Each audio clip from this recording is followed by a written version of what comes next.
വീണ്ടും വചനധ്യാനത്തിലേക്ക് സ്വാഗതം. കർത്താവിന് നന്ദി പറയുന്നു. ഇന്നത്തെ വചനം ലൂക്ക 19, സക്കേവൂസിൻ്റെ ഭവനത്തിൽ. ഒരുപക്ഷെ നമ്മളെല്ലാവരും പല പ്രാവശ്യം കേട്ടിട്ടുള്ള വചനഭാഗമായിരിക്കാം ഇത്. എന്നാലും ഇത്തവണ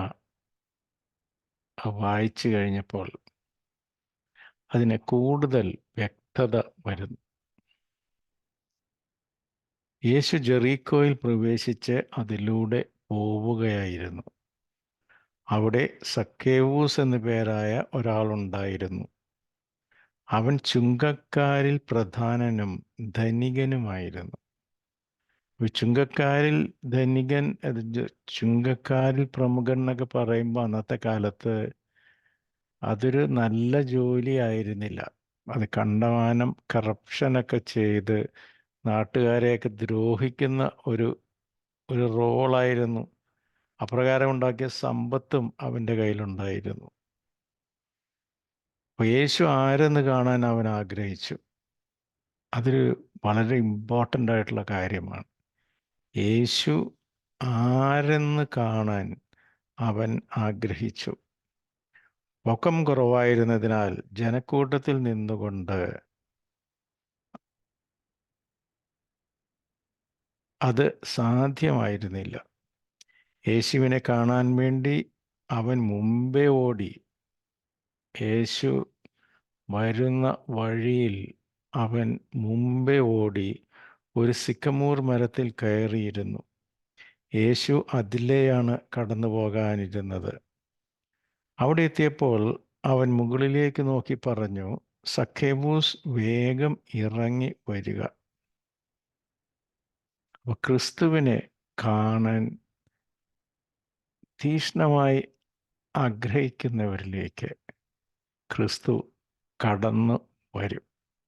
അവൻ്റെ അവസ്ഥ എന്തു തന്നെ ആയിരുന്നാലും ക്രിസ്തുവിനെ കാണാൻ ആഗ്രഹിക്കുന്നവരിലേക്ക് ക്രിസ്തു കടന്നു വരിക തന്നെ, പേര് ചൊല്ലി വിളിച്ച് കടന്നു വരും. അപ്പോൾ അവൻ മുകളിലേക്ക് നോക്കി പറഞ്ഞു, സക്കേവൂസ്, വേഗം ഇറങ്ങി വരിക. ഇന്ന് എനിക്ക് നിന്റെ വീട്ടിൽ താമസിക്കേണ്ടിയിരിക്കുന്നു. അവൻ തിടുക്കത്തിൽ ഇറങ്ങിച്ചെന്ന് സന്തോഷത്തോടെ അവനെ സ്വീകരിച്ചു. ഇത് കണ്ടപ്പോൾ അവരെല്ലാവരും പിറുപിറുത്തു, ഇവൻ പാപിയുടെ വീട്ടിൽ അതിഥിയായി താമസിക്കുന്നല്ലോ. സക്കേവൂസ് എഴുന്നേറ്റ് പറഞ്ഞു, കർത്താവേ, ഇതാ എൻ്റെ സ്വത്തിൻ്റെ പകുതി ഞാൻ ദരിദ്രർക്ക് കൊടുക്കുന്നു. അവൻ ചെയ്തു കൂട്ടിയ പാപങ്ങൾക്ക് അവൻ പരിഹാരം ചെയ്യുകയാണ്. എൻ്റെ സമ്പത്തിൽ പകുതി ഞാൻ ദരിദ്രർക്ക് കൊടുക്കുന്നു. ആരുടെയെങ്കിലും വക വഞ്ചിച്ചെടുത്തിട്ടുണ്ടെങ്കിൽ 4 ഇരട്ടിയായി തിരിച്ചു കൊടുക്കുന്നു.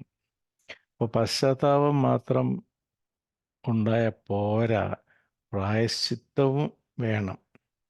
യേശു അവനോട് പറഞ്ഞു, ഇന്ന് ഈ ഭവനത്തിന് രക്ഷ ലഭിച്ചിരിക്കുന്നു.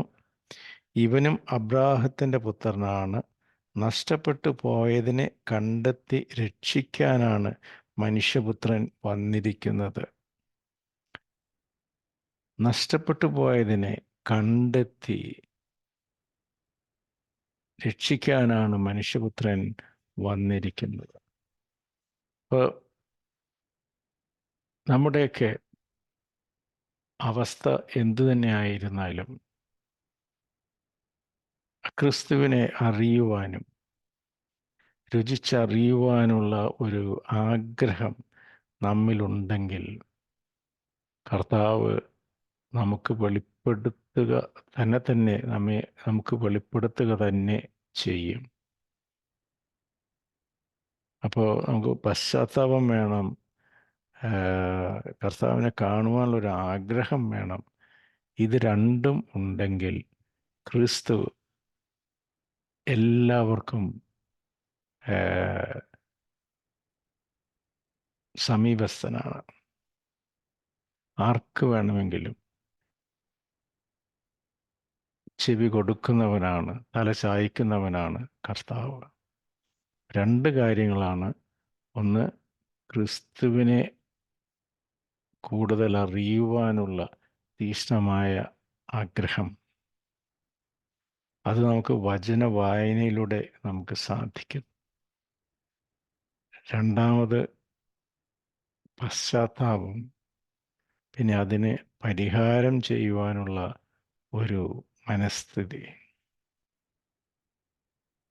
നമുക്ക് കൂടുതൽ തീക്ഷ്ണതയോടെ കർത്താവിലേക്ക് തിരിയാം. അവൻ്റെ സമാധാനവും ശാന്തിയും നമ്മെ സന്തോഷഭരിതരാക്കട്ടെ, നമ്മുടെ ജീവിതം കൂടുതൽ ലളിതമാക്കട്ടെ. ആമേൻ.